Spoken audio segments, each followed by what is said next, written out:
নমস্কার, শ্রবণ সঙ্গী পডকাস্ট চ্যানেলে আপনাদেরকে আবারও স্বাগত। আশা করি এবারের দোল উৎসব আপনাদের মনকে একেবারে রাঙিয়ে দিয়ে গেছে। এভাবেই চিরকাল আপনাদের মন যেন রঙিন থাকে। একটা সময় ছিল যখন সবার বাড়িতে মোবাইল তো দূরস্থ, ছিল না একটা টেলিফোনও।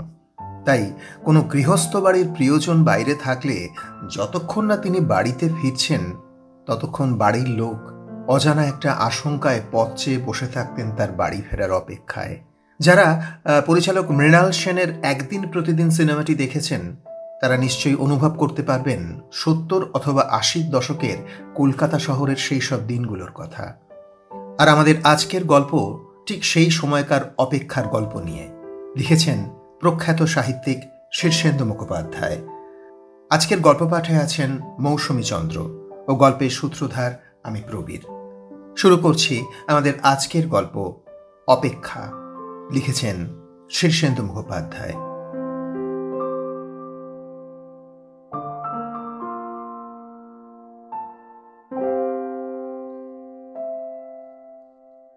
মেয়ে দাঁড়িয়ে আছে জানলার চৌকাঠে, দুহাতে ধরে আছে জানলার শিকের ফাঁকে মুখ গলানো।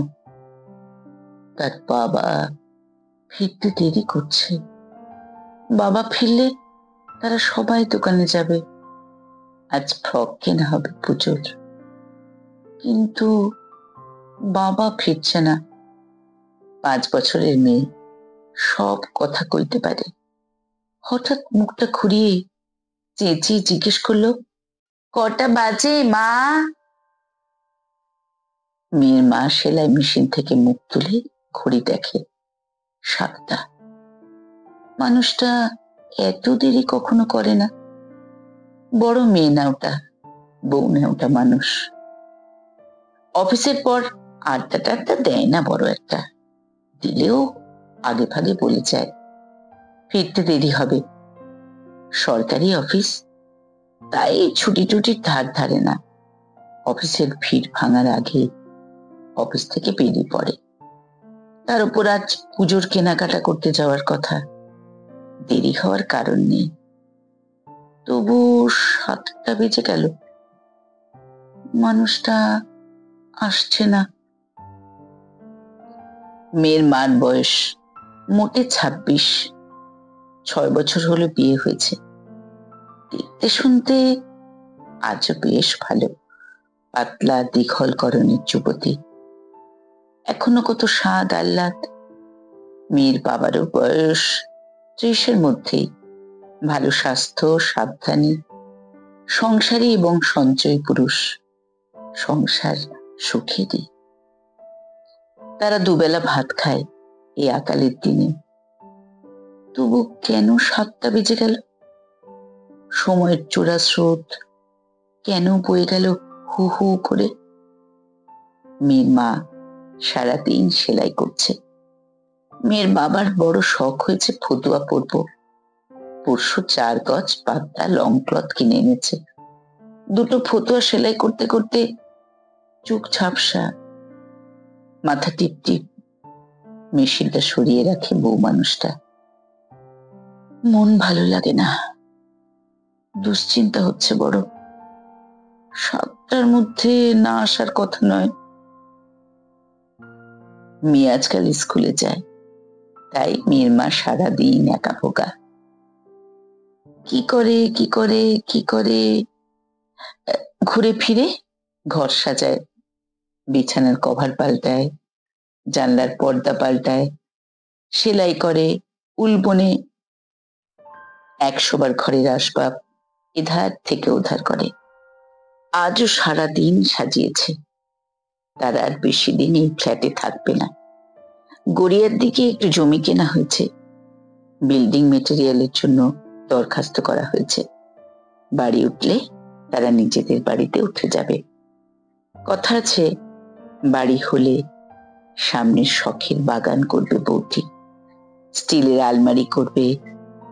ভগবান আর একটু সুদিন করলে গ্যাসের উনুন আর একটি সস্তা রেফ্রিজারেটরও হবে তাদের। মেয়ের বাবার শখ টেপ রেকর্ডারের আর ডাইনিং টেবিলের। তাও হয়ে যাবে। সাশ্রয় করে চললে সবই পাওয়া যায়। কিন্তু 7টা বাজে, সময় বয়ে যাচ্ছে। মেয়ের মা রান্নাঘরে আসে। দুশ্চিন্তা আর দুশ্চিন্তা। দেরির একটাই মানে হয়, কিন্তু মানেটা ভাবতে চায় না বউ মানুষটি। সে ঢাকনা খুলে দেখে রুটিগুলো শক্ত হয়ে গেল কিনা। সে এলে আবার একটু গরম করে ঘি মাখিয়ে কচুর ডালনার সঙ্গে দেবে। চায়ের জলটা কি বসাবে এক্ষুনি? হাতে কেটে নিয়ে ভাবে বউটি। জনতা স্টোভের সলতে উস্কে দিয়ে দেশলাই ধরাতে গিয়েও কি ভেবে রেখে দেয়। জল বেশি ফুটলে চায়ের স্বাদ হয় না। এসে তো পড়বে এক্ষুনি, তখন চাপাবে। মেয়ে আবার চেঁচায়, কটা বাজলো মা? বুকটা থক করে ওঠে। ঘড়ি না দেখে বউটি উত্তর দেয়, কটা আবার?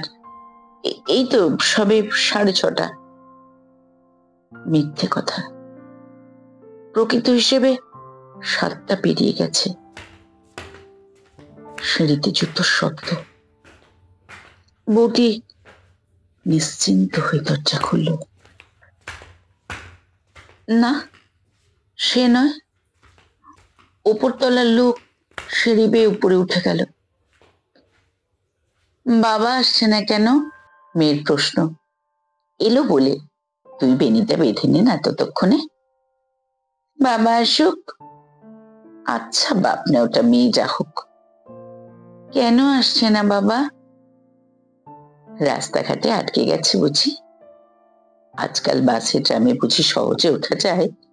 রোজ তো আসে, আজও আসবে। বিশ্বাস। বিশ্বাসের জোরে বউটি হাত মুখ ধুয়ে এসে পরিপাটি করে চুল বাঁধল। সিঁদুরটা একটু বেশিই ঢাললো সিঁথিতে।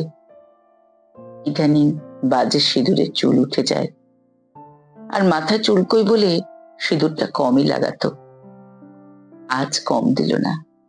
একটু ফাউন্ডেশন ক্রিম ঘষলো মুখে, লিপস্টিক বোলালো, সূক্ষ্ম কাজলও টানলো একটু। ঘড়ির দিকে চাইল না। সকালের রাধা তরিতরকারি চাল না দিলে নষ্ট হয়ে যাবে, তাই তখন স্টোভ জেলে চাল দিতে বসলো। তখনই সে টের পেল গায়ে পায়ে একটা কাঁপুনি, শীত। শরীর বসে থাকছে না। ভয় নাকি পেটে একটা সত্তর এলো।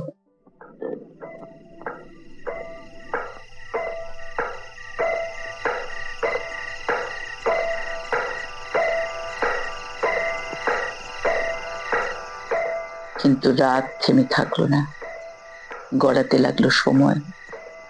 এক সময়ের বউটির ইচ্ছে হলো উঠে গিয়ে ঘড়িটাকে আছাড় মেরে বন্ধ করে দিয়ে আসে, কারণ 8টাও বেজে গেল।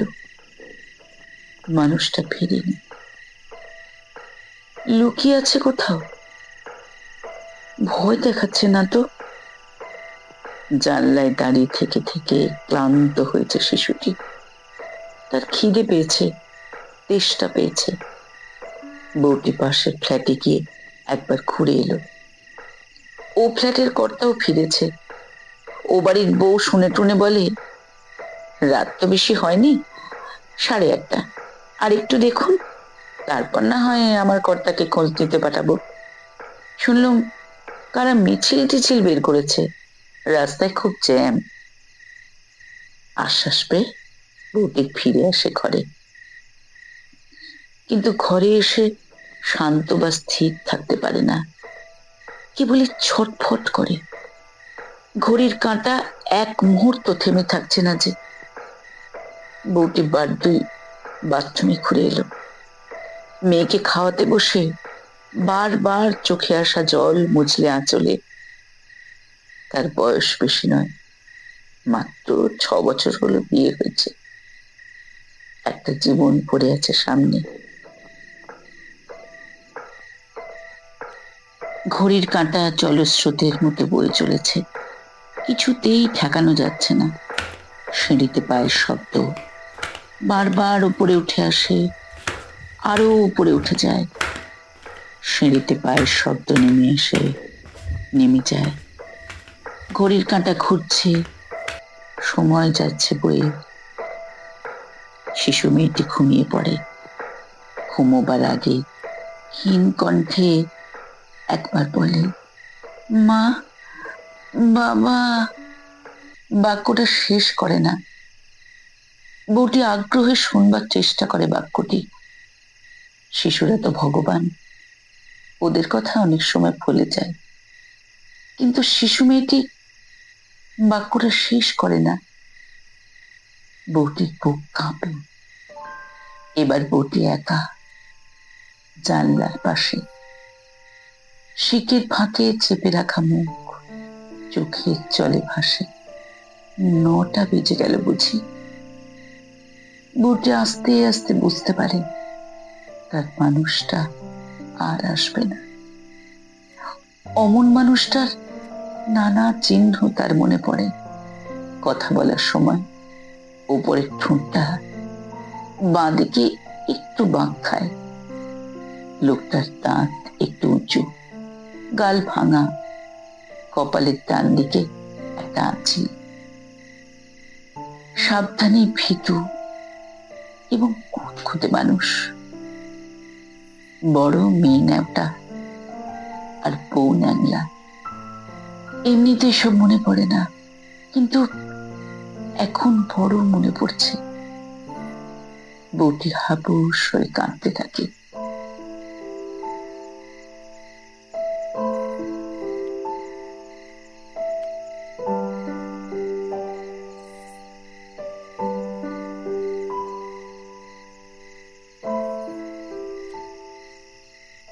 সদর খোলা ছিল, সিঁড়িতেও শব্দ হয়নি। অন্ধকার ঘরের ভিতর একটা ছায়া মূর্তি এসে দাঁড়ায়। প্রশ্ন করে, এ কি, সব অন্ধকার কেন? চমকে ওঠে বউটি। বুঝতে পারে মানুষটা ফিরেছে। কি হয়েছিল শুনি? আর বলো না, সত্যকে মনে আছে? কি, কে সত্য? কোন নগরের? আমার প্রচুর ফ্রেন্ড। বলা নেই কওয়া নেই, হঠাৎ স্ট্রোক হয়ে মারা গেল। খবর পেয়ে অফিস থেকে চলে গিয়েছিল। মনটা যে কি খারাপ লাগছে। বউটি আলো জ্বালে, ঘরদোর আবার হেসে ওঠে। তারা খাওয়া দাওয়া সারে, হাসে, গল্প করে। মানুষটা বারবারই তার মৃত বন্ধুর কথা বলে। বউটি বলে, আহা গো। কিন্তু বউটি খুব সুখী বোধ করে, কারণ তার মানুষটা ফিরেছে। মানুষটা ফিরেছে। মানুষটা বেঁচে আছে।